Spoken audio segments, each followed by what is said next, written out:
Bonjour à tous, donc je suis Philippe Florentin, merci de m'accueillir. Donc je suis DGA de Noriap. Alors Noriap, c'est une société coopérative agricole qui commercialise à peu près 1,5 million de tonnes de céréales par an et j'en prends la responsabilité. Donc Noriap a aussi la particularité d'être la coopérative la plus nord de France à avoir les 3 modes de transport, le train complet, la péniche donc et le camion. Et donc, je laisserai le soin à Nicolas Bourg de vous présenter tout le schéma, mais effectivement, Noriap et la logistique, c'est une longue histoire, et je dirais même avant la création d'Eurocène en 2012, je pense qu'aujourd'hui, on est à une encablure de mettre en œuvre ce beau projet qui, à mon avis, devient de plus en plus incontournable. Monsieur Valère a parlé du CO2 tout à l'heure, et ça va vraiment être un levier pour le transport des céréales et des autres produits sur le nord de notre zone notamment. Nicolas. Oui, bonjour, donc Nicolas Bourg, à la dernière réunion, j'étais encore VNF, j'ai pris ma retraite et aujourd'hui j'ai créé une société et je conseille Noriap pour développer la plateforme de langue voisin, en coordination très étroite d'ailleurs avec la communauté de communes de l'Est de la Somme qui va avoir la responsabilité du futur port de Nesle qui est à quelques kilomètres. Effectivement, l'histoire que rappelait Philippe est ancienne puisque le silo actuel de Noriap à langue voisin, qui est le plus gros silo de Noriap sur son territoire, a été créé dans les années 70 au moment de l'ouverture du canal du Nord. Donc, vous voyez que l'histoire se répète à quelques années et que l'initiative de créer Eurocène en 2012 était au moment où on pensait qu'effectivement le dialogue compétitif et qu'on allait démarrer les travaux. Donc, du coup, Noriap a pris pas mal d'avance. Et aujourd'hui, avec l'avancement des travaux de Seine-Nord, avec aussi des décisions importantes sur une nouvelle solution logistique dont je vous parlerai, on va avancer plus vite. Alors, qu'est-ce que c'est que le groupe Eurocène? C'est 7 coopératives, Agora qui est sur Noyon, Ceresia dans l'Aisne, Nateup qui est en Normandie mais également dans la Somme, Noriap, Sanaterra, Union Envivo et Vivesia. Et ce qu'il faut savoir, c'est que ces 7 coopératives représentent à peu près 25% de la collecte française, de l'ordre de 14 millions de tonnes, alors qu'aujourd'hui, il y a à peine 150 000 tonnes qui passent sur la voie d'eau au silo. Donc, effectivement, il faut faire évoluer les choses à la fois en termes d'infrastructure, mais aussi en termes d'offres de services. Et 2 autres acteurs sont très importants dans Eurocène, c'est Senalia et Nord Céréales, qui sont les 2 logisticiens spécialisés de céréales respectivement à Rouen et Dunkerque, mais qui souhaitent aussi mutualiser avec d'autres filières pour éviter les problèmes logistiques du fait de la saisonnalité et des retours à vide des céréales.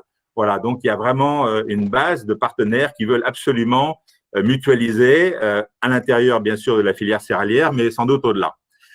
Donc ça, c'est un enjeu de mutualisation. L'enjeu aussi est de maximiser les solutions fluviales et ferroviaires. Et dans l'objectif qui a été fixé sur la plateforme de langue voisin, c'est d'avoir au moins 50% de flux fluviaux et ferroviaires. On en est assez loin, on est à moins de 10% aujourd'hui.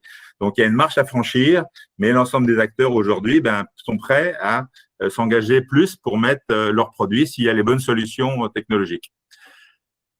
Solutions technologiques multirégiaux, qui est un projet dont certains ont entendu parler, qui avance pas mal puisque nous avons signé une lettre d'intention il y a à peu près un mois avec Adem Investissement et les investisseurs pour pouvoir lancer le tour des banques et finaliser le financement et lancer la construction des bateaux qui devraient être disponibles, on verra, en 2023.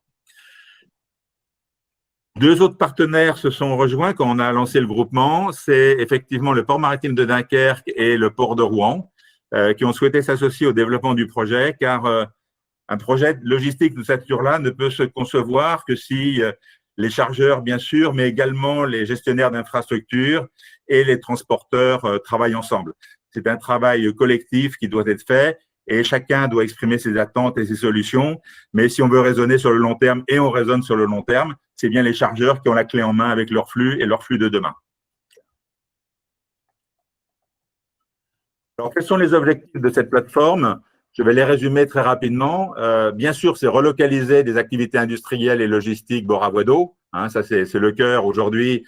Et la plateforme de langue voisin a l'intérêt d'être le long du canal du Nord et demain le long de Seine-Nord et peut-être de garder une connexion sur le canal du Nord grâce à une écluse qui est un peu plus au nord et qui connecte à Seine-Nord. Donc, de pouvoir maximiser les solutions fluviales.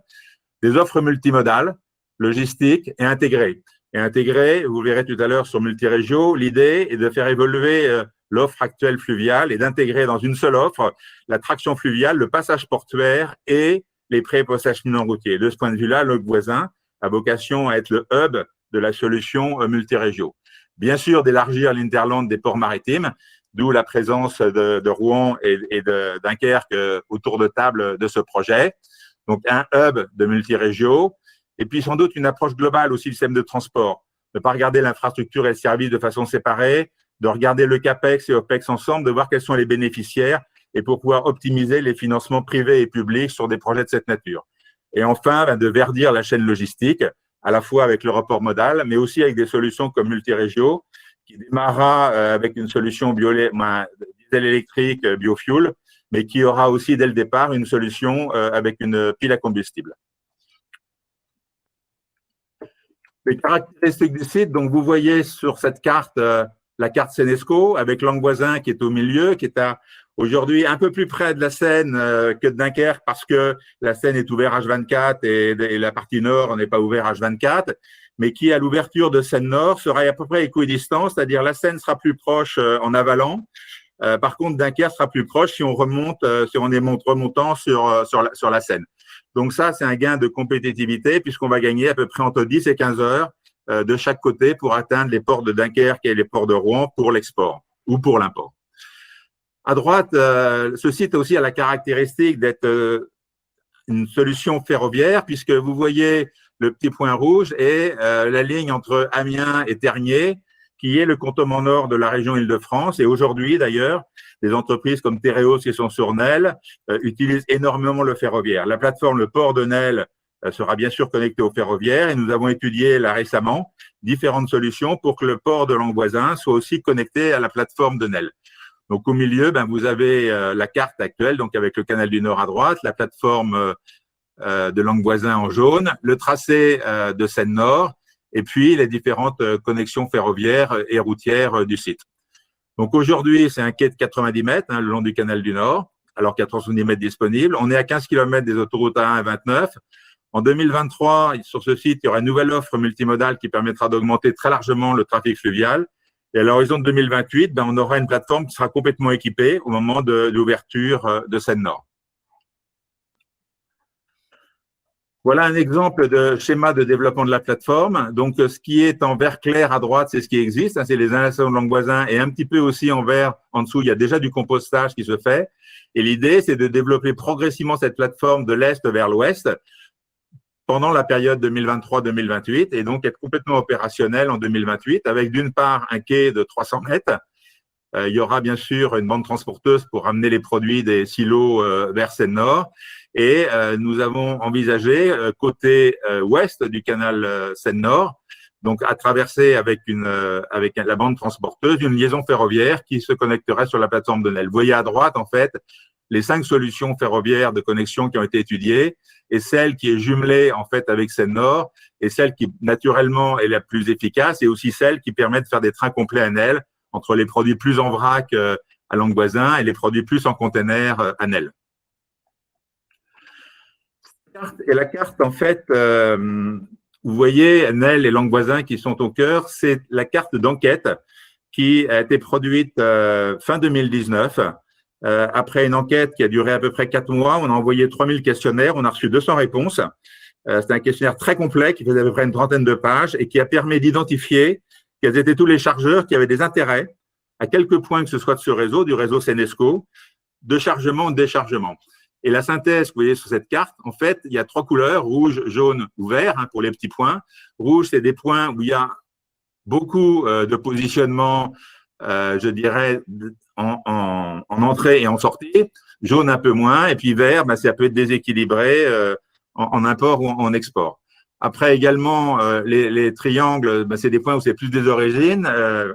Les carrés, des points plus en destination. Et ceux qui sont entourés, c'est ceux où il y a des sites de mutualisation importants identifiés pendant l'enquête.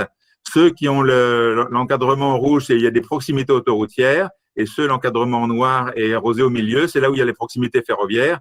Et donc, Nesle cumule en fait tous ces avantages. Alors, la solution multirégio, vous voyez le type d'unités, sont des unités qui vont être standardisées. Là, on est parti sur 20 unités, à la fois sur Seine-Escaut et également sur la partie sud du Rhône et du canal de Rhône à 7, avec une unité de cale, une unité de navigation à l'allée et de propulsion à l'arrière. Il n'y a plus de logement à bord, donc on maximise la cale qui est un peu importée et à chargement égal, on enfonce à peu près 30 cm de moins que les bateaux actuels. C'est une gouvernance où c'est les industriels qui investissent, qui mettent à disposition de transporteurs, qui passeront des marchés de conception, réalisation MCO pour les bateaux, et la maintenance sera assurée. Alors, les pilotes seront aussi sous la responsabilité de la société multirégio et, en fait, seront attachés au bateau.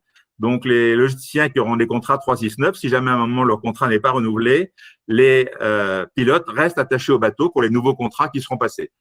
D'un point de vue technique, il y a un enjeu très fort puisqu'il y a longtemps que de bateaux n'ont pas été construits comme ça en France et donc il y a des partenariats qui sont en train de se monter au niveau européen.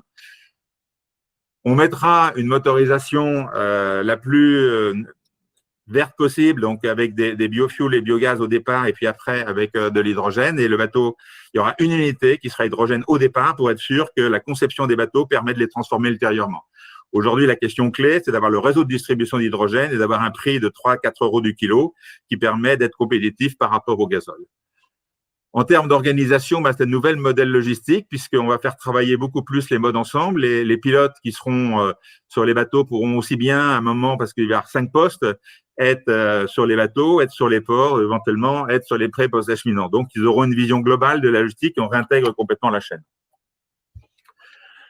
Alors, on a commencé à faire un certain nombre d'études. Là, des études sont récentes, qui ont à peu près un mois, mais il y a eu à peu près une quinzaine d'acteurs qui ont été rencontrés sur le périmètre pour pouvoir évaluer, en fait, quel était le potentiel d'investissement, de trafic qui passerait par la voie d'eau. On n'a pas encore regardé le rail parce que les solutions rail n'étaient pas finalisées. Mais aujourd'hui, sur la dizaine d'industriels, dont ceux qui sont sur le territoire, on a vu qu'il pouvait y avoir un report modal d'au moins 800 000 tonnes à l'horizon 2035. Donc 800 000 tonnes versus les 150 aujourd'hui, versus les 14 millions de tonnes. Dans les 800 000 tonnes, il n'y a pas que des céréales.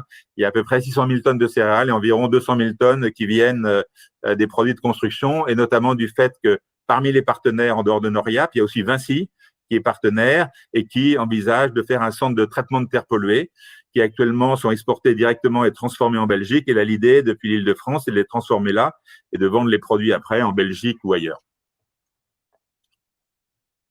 Bon, voilà le planning avec la phase 1 2021-2023. On va faire l'étude, je dirais, plus technique, ce qu'on appelle l'AVP, à l'avant-projet. Et à partir de 2023, il y a à la fois l'offre logistique et le développement progressif de la plateforme pour être complètement opérationnel en 2028, comme le port de Nesle. Et là, on travaille de façon très étroite avec le port de Nesle. Je vais passer la parole à Philippe pour un petit peu la synthèse et les enjeux. Merci Nicolas. Bon, je pense que c'est déjà bien résumé. Je pense qu'il y a des mots-clés dans cette approche-là. Le terme clé, à mon avis, c'est la massification. On est des sociétés, nous, les coopératives agricoles et plus généralement tous les gens qui transportent du grain, on est des sociétés à caractère logistique. Plus on massifie, moins le transport est coûteux, à la fois pour le client final qui se trouve être au nord de la communauté ou bien plus loin dans le monde via les ports qui ont été nommés. Donc plus on massifie, moins ça coûte cher, plus on mutualise et plus on arrive à faire du retour à charge. Et c'est souvent problématique actuellement en péniche et on n'arrive pas toujours à le faire en camion et ça se fait pratiquement pas du tout en train. Donc il y a vraiment un gros projet à mutualiser, à massifier, à retour à charge. Donc d'où les synergies interfilières, intrafilières, ouvrir les processus actuels, avoir une relation entre les différents acteurs eux-mêmes. Mon sentiment est que voilà, il y a une vingtaine d'années, on commençait à parler de ce projet. On jugeait qu'il était, nous, Noriap, très intéressant parce que le marché du Nord communauté vraiment est attractif.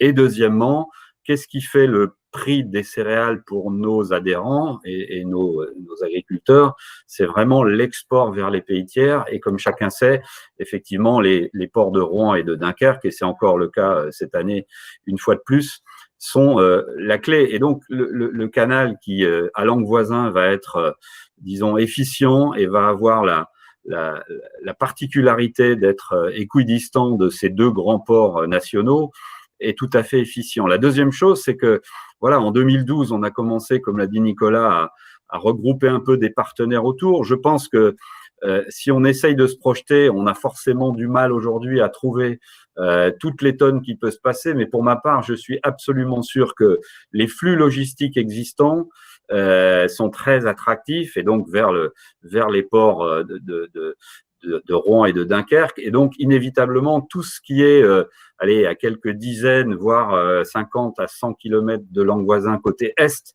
seront inévitablement attirés vers un coût logistique qui sera faible et donc attirés par le port de Languevoisin. La dernière chose, c'est que en 2012, on trouvait que c'était effectivement important.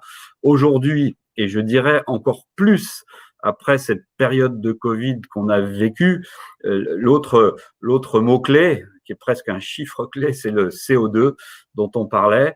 Je pense que le grand public est davantage conscient des problèmes climatiques que l'ensemble du monde vit, et particulièrement les producteurs agricoles.